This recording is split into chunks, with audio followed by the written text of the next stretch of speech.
So thank you all for coming to this session. I'm going to talk a little bit about, well, this track covers farmer engagement in water quality efforts in Iowa. And so we're going to start this track off by talking a little bit about a farmer survey that we're conducting. It's a 5-year study conducted it's led by Dr. J. Arbuckle in the Department of Sociology at Iowa State. And I should say right off the bat that it's supported with substantial funding from Iowa Department of Agriculture and Land Stewardship. And so this survey works to provide us with data so that we can understand farmers' knowledge, attitudes, and behaviors related to nutrient reduction efforts and water quality conservation efforts in Iowa. So I'll start off by providing a little bit of background.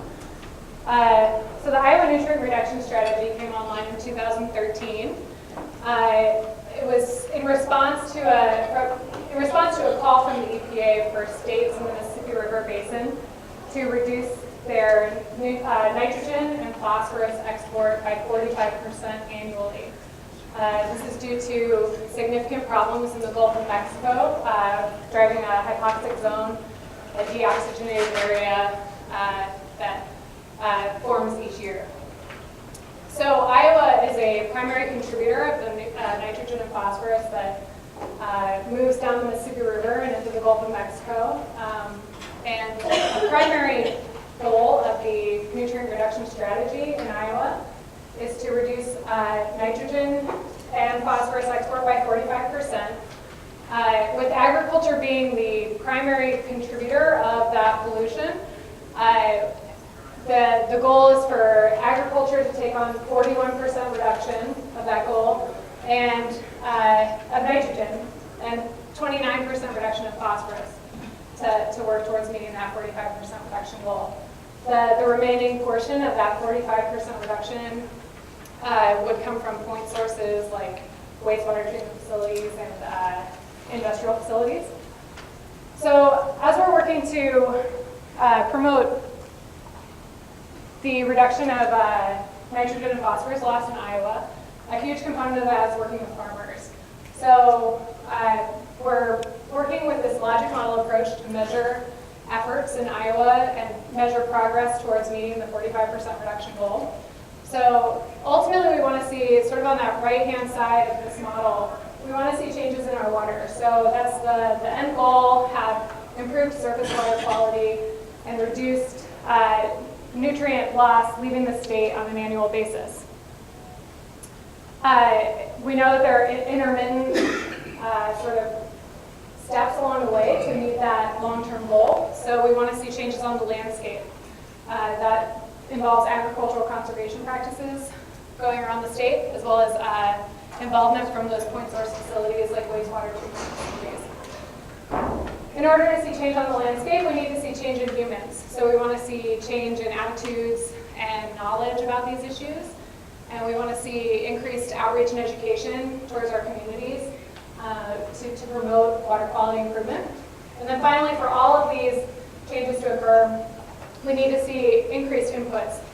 So we're looking at amount of funding going towards water quality efforts in Iowa, the amount of partnerships, multi-stakeholder partnerships working towards these goals, as well as other resources and staff availability for these initiatives. So the Nutrient Reduction Strategy Farmer Survey started in 2015 in an effort to address a few components of this progress tracking. So in the human dimension, where that yellow circle is, we're looking at farmer knowledge and attitude about nutrient reduction issues. And then in the land component, we're looking at actual implementation of conservation practices. So this is sort of that behavior component. How many farmers across the state are implementing conservation practices?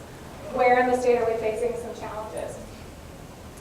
So as a little bit of theoretical background, behavior change research points to awareness and attitudes as necessary, but not always as sufficient precursors to behavior change.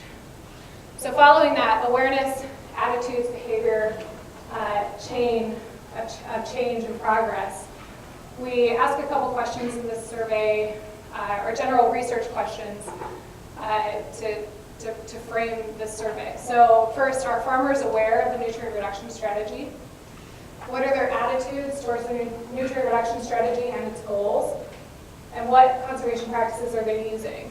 So our overall objectives are to track change in farmers' awareness, attitudes, and behavior annually. So that's how this survey, which is a 5-year study, helps us understand this information.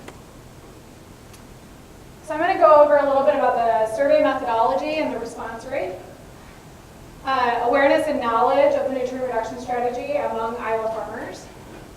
Their use of conservation practices, and some summary and implications. I'm going to frame this all around the idea that we're tracking change over time. I'm not, just as a little spoiler, I'm not going to cover the attitudes portion. We're finding that we're not seeing change over time, but we are seeing change in these first few years of the survey in the awareness and behavior change components. So I'm going to cover the results from the survey for the annual data for those pieces. So this study, I'm actually going to skip to another figure really quick. After the 5 years of this study, which we have just sent out year 4, so this presentation will cover the first 3 years. By the time this study is done, we will have surveyed these areas of the state. And we call it a semi-longitudinal study because traditionally a longitudinal study would look at one sample or geographic area multiple times year to year or some other time increment. We call this semi-longitudinal because instead of sampling the entire state every year, we wanted to kind of maximize our resources, and so we're kind of rotating around different watersheds of the state while capturing a couple years for each watershed. So year 1 looks at 2 Huck 6 watersheds, one of which on the right side being the Iowa watershed, Huck 6, and then on the left-hand portion of the state is the Missouri Little Sioux watershed. So each Huck 6 that we survey contains a priority Huck 8 watershed for the nutrient reduction strategy. So these are areas that have been identified as having great need for increased efforts and nutrient reduction. So we specifically survey both priority and non-priority areas within each Huck 6 watershed. So as part of this rotation, we're looking at some Huck 6 watersheds for just 2 years. But we're looking at this Iowa watershed, which has that middle cedar priority watershed there in the middle every year. So you'll see that one stay colored on the map as we look at the coverage each year. So in year 2, we got the second year of the Missouri Little Sioux over on the left-hand side. We bring in the Upper Mississippi Maquoketa plum and get the first year of sampling for that, and we stay in the Iowa because we're surveying that every year. Year 3, we get the Des Moines Huck 6 watershed, and we get the second year of the one we had rotated to previously. Year 4, which we just sent out, we get the second year of the Des Moines watershed. We bring in the Nishnabotnas. And then finally, year 5, we bring in the, gosh, I can't remember the name of that Huck 6, but it contains the Skunk and the South Skunk priority Huck 8 watersheds. And we get that second year of the Nishnabotnas. And again, in the end, we have 5 years of the Iowa Huck 6 watershed there in the kind of eastern central part of the state. So by the end of the 5-year survey, we will have at least covered, for at least 2 years, the vast majority of the state, looking at surveying farmers from those areas. So for this presentation, I'm going to look at the first 3 years of data. So we're going to look at these 2 completed watersheds, the Missouri Little Sioux and the Upper Mississippi Maquoketa, which have 2 full years of data. And then the Iowa Huck 6, which we're, again, sampling every year, but we have 3 years of data for that so far. So our survey response rates have been really high. We could lend that to kind of general interest around the issue, or also with help from IDOLS, we sent the survey out with a cover letter of support from Bill Morley, and that may have encouraged quite a bit of survey participation. So in the first year of each watershed's survey, we had 44 to 48% response rate. This is relatively really high for these kinds of studies, which tend to be more on the 30% range. And then the next year that we go to that watershed survey, or the next year that we send out surveys rather, we have a subsample of repeat samples. So we have farmers that have already answered the survey, so we kind of get we have that first year snapshot, but then we have a subsample the following years. So we have individuals that we're surveying repeatedly each year.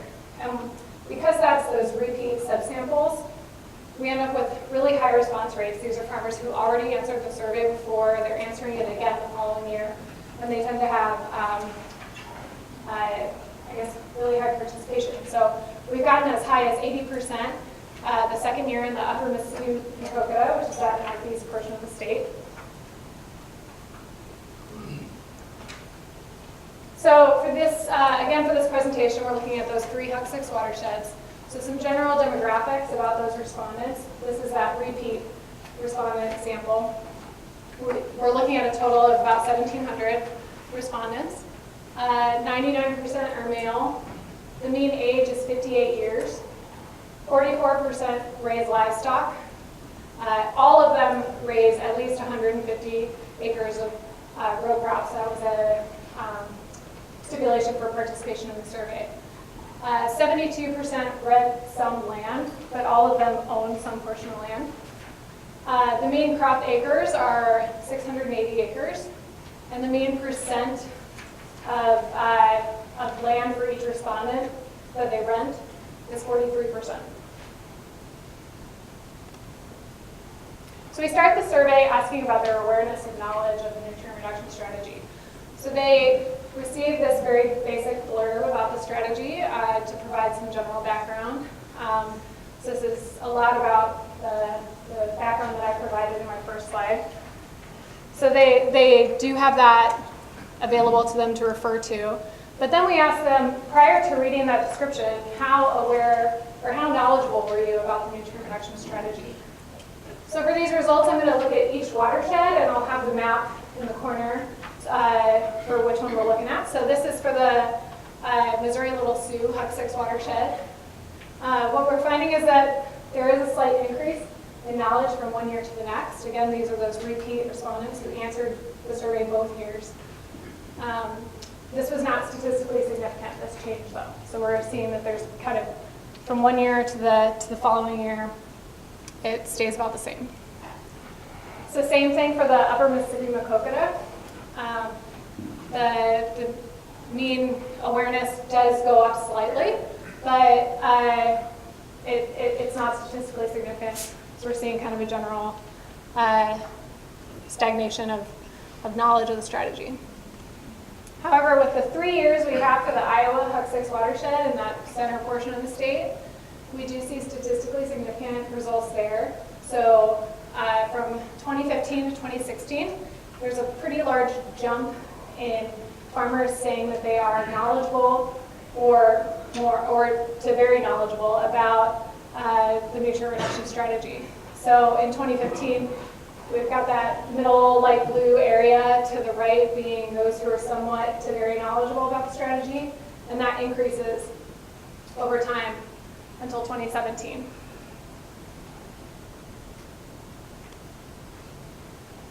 We also asked them about their information sources.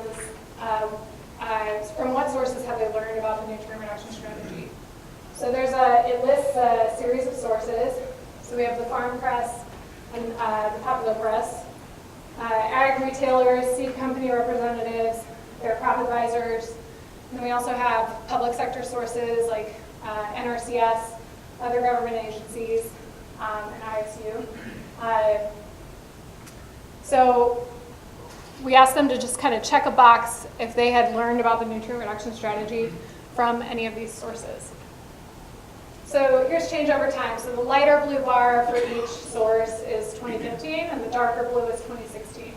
So in the Missouri Little Sioux, on the western part of the state, we saw significant change in the number of farmers who had learned about the strategy from commodity or farm organizations. So what we're seeing is a statistically significant increase in the amount of information coming out of commodity and farm organizations.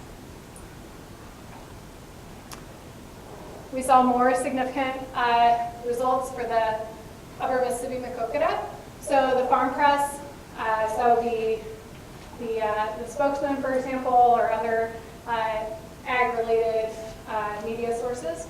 We saw an increase in farmers learning about the strategy from those sources, as well as for NRCS, or their soil and water conservation districts, their commodity or farm organizations, or other government agencies such as IDLs.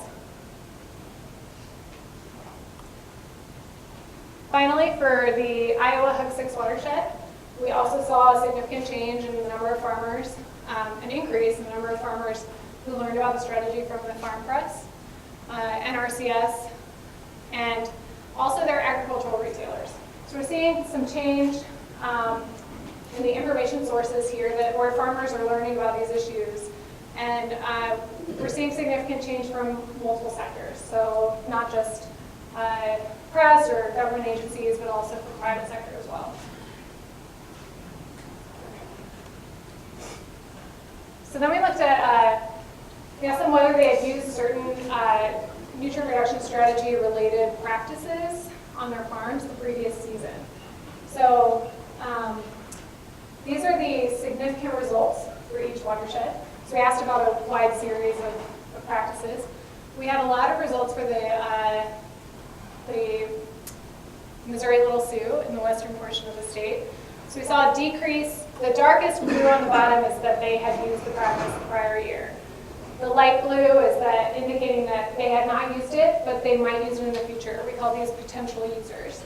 And then the lightest gray on top is those who did not use the practice and have no plans to use it in the future.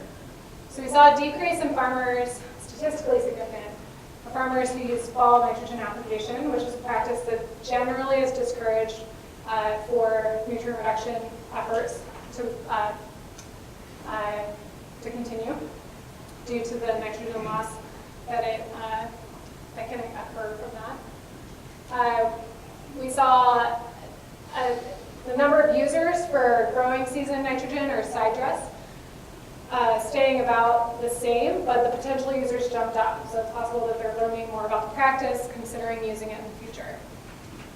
For variable rate N, we saw a slight decrease in users and a substantial increase in potential users. So we're starting to see that some farmers are starting to think about practices a little more and maybe consider using them in the future. We also saw an increase in potential users for conversion to perennial crops and as well for extended rotations.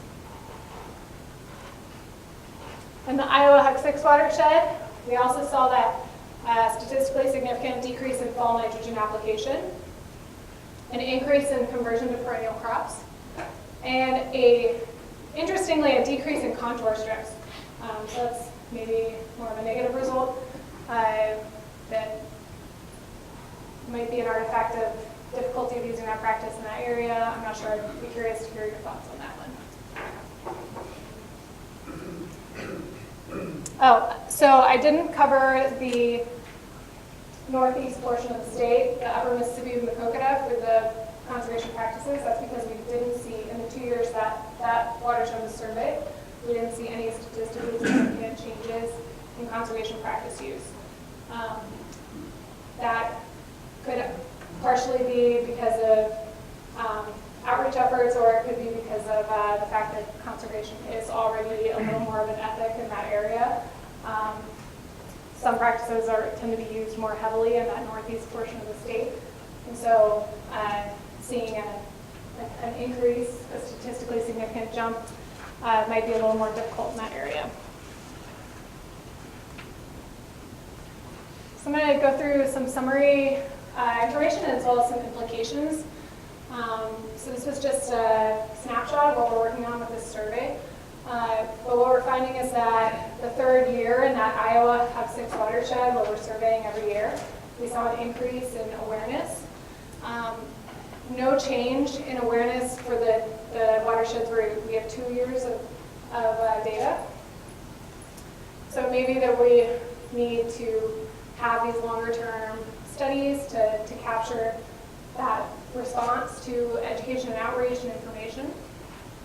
Also, information sources about the strategy have changed.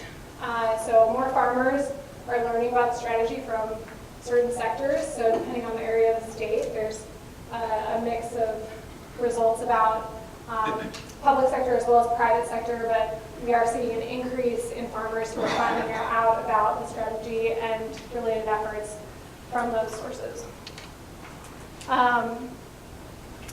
Finally, I didn't cover this in the slides, but we did see a little bit of an increase, positive change in farmers' attitudes about the strategy and water quality conservation in the Iowa Hub 6 watershed, but not necessarily in the others. So I can go into detail about some of those responses afterwards, or if anyone has any questions about it. But otherwise, we're seeing really little change in attitudes based on the survey from farmers for the first 2 years in each watershed that's surveyed. Finally, there's an increase in the use of some nutrient reduction strategy practices in the Iowa Hub 6 and the Missouri Little Sioux Hub 6, but there's no significant change in that northeast portion of the state in the upper Mississippi and the Coconut. So overall, we're seeing that there's kind of geographic variation in the results that we're seeing from the survey, and that's what we would expect. So some areas are having higher response to these efforts than others are. Additionally, I wanted to go over just quick about some of the outreach that's happening around the state. So in some separate efforts, we asked partner organizations to report on their outreach and education efforts around the state, the events that they hold and participate in. So in 2016, we had some distribution of outreach events around the state. This is from public agencies, universities, private groups, and NGOs. About 15 organizations reported to us for 2 years, and we're going to continue to collect that data. So we're seeing some pretty wide geographic variation in the outreach that's happening around the state. And then in 2017, we saw that distribution of outreach events expanded quite a bit. Some counties are getting heavier outreach at second year than others, but we are still seeing kind of that geographic variation of how we're reaching farmers and outreach events. So these 2 years of data on outreach don't correspond very closely with the years that we conducted the farmer survey. In other words, we may not see the impacts of this type of increase in outreach right away in the survey results, but it does go to show that we are seeing a ramp up in education and outreach, kind of laying the groundwork for promoting conservation around the state. So as we continue to conduct this survey and maybe even extend it, funding permitting, past the 5 years, then perhaps we'll start to see some of that change and awareness and attitudes that we're seeing in the consistently surveyed area of the state, but we haven't seen in those 2-year snapshots of the other watersheds. So with that, I think I'm ending a little early, but I'm happy to answer any questions about the survey you may have, and maybe pull up some slides that you want to refer to. Possible. So thank you.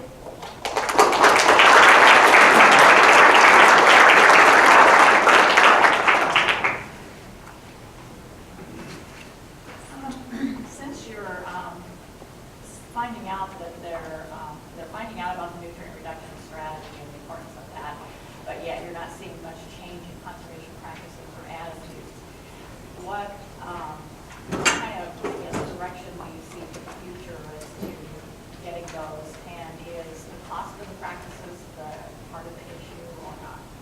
That's a great question. So the question was about whether we're some of the issues we're seeing with kind of promoting conservation use and seeing that increase, and if cost of practices is a primary barrier. So we do ask farmers about the barriers that they face. So for those farmers that say that they did not use a practice, we ask them why. And I didn't include those results here, but what we're finding is that in the earlier years, knowledge was a really substantial barrier. And then in the following years, there tends to be that knowledge barrier drops. So maybe farmers are learning more about a certain practice, but the cost barrier goes up. So it's sort of like they're learning about it, but they're also learning that some of these practices cost more than maybe they're willing to accept at this point. So, so I think moving forward, it's, again, we're kind of laying the groundwork with education and outreach. The strategy is still young, and, but we are seeing that outreach has essentially between that 2016 and 2017, the number of events doubled among all partner organizations. So I think we're reaching more farmers around the state, but we do need to be aware of the sort of barriers that might be in place in certain areas. And with the cost barrier, I guess, are we just talking to the farmers about nutrient reduction, or are you also talking about building soil quality and soil health, which would also then improve nutrients later on, so that it may be a cost to them, but there's got to be a benefit to them as well as part of that cost? Yeah, absolutely. I think anecdotally, education about cover crops, for example, highlights a lot about soil health and the long-term economic benefits that might come to a farmer if they use cover crops. So as that knowledge barrier goes down, it's a lot of outreach centers on focusing on those benefits to farmers, but cost is still kind of an initial barrier perhaps to consider in practice. Oh, sorry. Back here? No. Yeah, wondering about the sources of information. Did you get a sense for what portion of farmers get their information where, so is it a situation where they're not hearing about it in ag retail, but they are getting the information from the Boston farmer or whatever, or are there some groups that are getting their information? That's a great question too. So the question was whether certain farmers are hearing from maybe private groups and other farmers are hearing from other sources about the nutrient reduction strategy. That's on the horizon for us. We haven't done that work, but we are looking at the next analysis is do conservation-minded farmers tend to resort to certain information sources or look to certain groups compared to others, and so we can start to understand sort of that differentiated audiences among farmers in Iowa. So you had a question right? Just curious, is everything done through hard copies in the mail, or some of the surveys done through the computer? Okay, so the question was how the surveys are sent out. So it's all hard copy mailed to landowners around the state. So landowners versus land renters? So the primary requirements to participate in the survey to kind of capture a representative sample was a landowner who operates on at least 150 acres of row crops. So they might rent some of that land, but they do need to be landowners and, again, use 150 acres or more. So with that, I'm really curious actually about the 99% male Yeah. piece of it, because women Right. are sole owners of a very significant, I think, a third of the land in Yeah. Iowa. Oh. And then, so I'm curious about just being inclusive to female landowners who are either partners or and so I'm curious about were their names on the surveys when they got sent out? So this was sent out through like a survey group that samples land ownership records. And so there may be that secondary owner, which often would be female. That's something we run into with some of these rural sociology studies a lot, is that primary operator that's identified tends to be the male half of the partnership. And so, and sole female owners overall tend to be maybe absentee landowners and not primary operators of the operation. So I would encourage you to consider that portion of the equation, because they are a significant owner population, and they do have an interest Yeah. And so you might have some different. sort I of think that's a data really coming. good point, trying to capture that component of And their names population. are typically second on Yeah. the deeds, which is where the plat maps get created by and get Right. maintained. So, Yeah.